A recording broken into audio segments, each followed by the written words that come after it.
السلام علیکم ورحمۃ اللہ وبرکاتہ الحمد للہ الذی ارسل رسولہ بالہدی ودین الحق لیظہرہ علی الدین کلہ والصلاة والسلام علی خاتم النبیین محمد وآلہ وصحبہ اجمعین اما بعد. حاضرین و ناظرین، یہ درس نمبر 680 ہے. سورہ اعراف کی ایک آیت کی آج تلاوت اور تشریح کی جائے گی، آیت نمبر 129. چلیے سب سے پہلے اس آیت کی ہم تلاوت کرتے ہیں لفظی ترجمے، اور ترجمے کے بعد اس کی تشریح کرتے ہیں. اعوذ باللہ من الشیطان الرجیم، بسم اللہ الرحمن الرحیم. قالوا اوذینا من قبل ان تأتینا ومن بعد ما جئتنا قال عسى ربكم ان يهلك عدوكم ويستخلفكم في الارض فينظر كيف تعملون. قالوا، انہوں نے کہا، اوذینا، ہم تکلیف دیے گئے، من قبل، اس سے پہلے کے، ان کے، تأتینا، تو آئے ہمارے پاس، ومن بعد، اور اس کے بعد کے، ما جئتنا، تو آ گیا ہمارے پاس. قال، موسیٰ نے کہا، عسیٰ، امید ہے کہ ربکم، تمہارا رب، ان یہلک، ہلاک کر دے گا، عدوکم، تمہارے دشمن کو، ویستخلفکم، اور جانشین بنا دے گا تمہیں، فی الارض، زمین میں، فینظر، پھر وہ دیکھے گا کہ کیف تعملون، تم کیسے عمل کرتے ہو.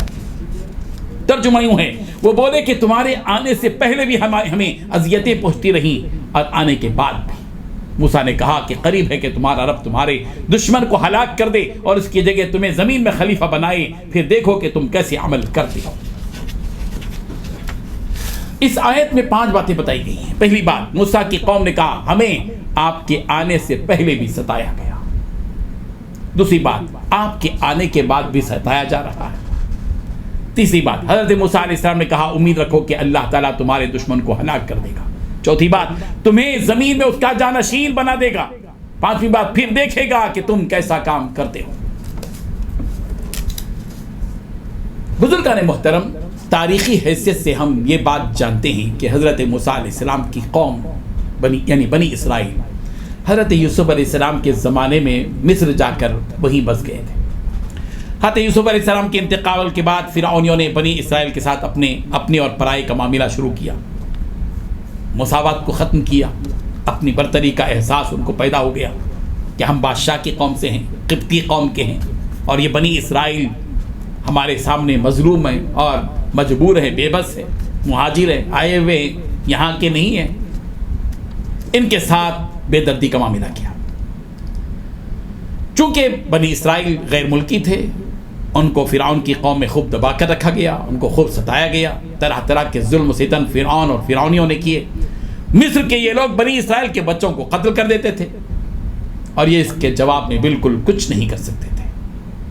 اللہ تعالیٰ نے حضرت موسیٰ علیہ السلام اور حضرت ہارون علیہ السلام دونوں کو ان کی طرف مبعوث فرمایا، بنی اسرائیل کی ہدایت کے لیے بھی اور فرعون اور فرعونیوں کی ہدایت کے لیے بھی.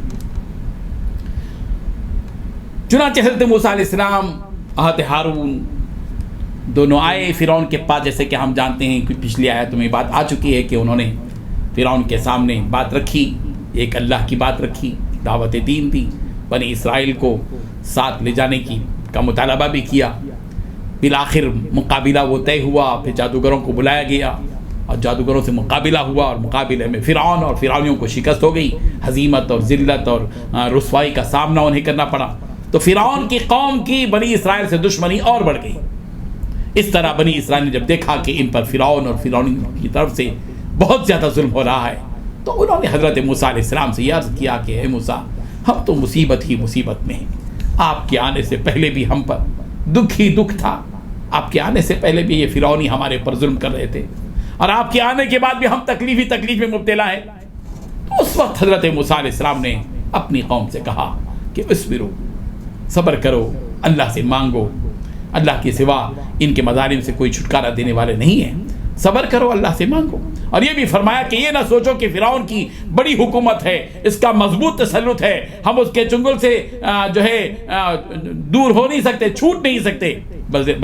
بظاہر یقیناً عاجز ہو، لیکن اللہ تبارک و تعالیٰ کو سب کچھ قدرت ہے، وہ فعال لما یرید ہے. ہر وہ چیز جس کا وہ ارادہ کرتا ہے وہ کر کے رہتا ہے. وَإِنَّ اللَّهَ عَلَى كُلِّ شَيْءٍ قَدِيرٌ، ہر چیز کی قدرت و طاقت اس کے پاس ہے. وما ذلک علی اللہ بعزیز، اور اللہ کے لیے کوئی یہ کام مشکل نہیں ہے کہ کسی کی بادشاہت اور سلطنت کو ختم کر دے اور اس کی جگہ میں مضبوط لوگوں کو لا کر کھڑے کر دے. یہ اللہ کے لیے مشکل نہیں ہے.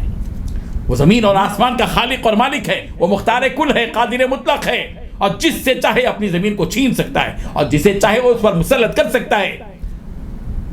دنیا میں حق اور باطل کی لوگوں ہمیشہ جنگ رہی ہے، اور جو اللہ سے ڈرنے والے ہوتے ہیں ان کا انجام بہتر ہوتا ہے. اس لیے تم اللہ سے ڈرو اور تقوی اختیار کرو. اچھا انجام اللہ تبارک و تعالیٰ انہی کے حق میں رکھتے ہیں جو اس دنیا میں تقوی کی زندگی بسر کرتے ہیں. اس طرح حضرت موسیٰ علیہ السلام نے بنی اسرائیل کو تسلی بھی دی اور ان کا حوصلہ بھی بڑھایا، اور یہ بھی بتایا کہ امید ہے کہ تمہارا پروردگار تمہارے دشمن کو ہلاک کر دے اور تم کو زمین میں جانشین بنا دے.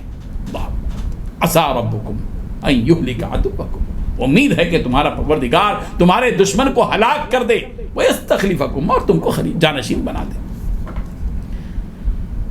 پھر تو اللہ تبارک و تعالیٰ کی ایک اور آزمائش ہوگی کہ تم اس وقت میں جب تم کو اللہ خلیفہ بنائے گا، پھر تمہارے ایک نئی آزمائش ہوگی کہ تم کو دیکھا جائے گا کہ تم جو نعمتیں ملیں گی تم اللہ کا شکر ادا کرو گے یا نہ شکر کرو گے.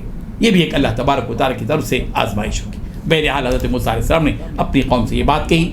اللہ تبارک و تعالیٰ ہمیں ان حقیقتوں کو سمجھنے کی اور ہماری اپنی زندگیوں میں جو حالات آتے ہیں ان حالات میں اس قسم کی آیتوں کو سامنے رکھتے ہوئے زندگی بسر کرنے کی توفیق عطا فرمائے. وآخر دعوانا ان الحمد للہ رب العالمین.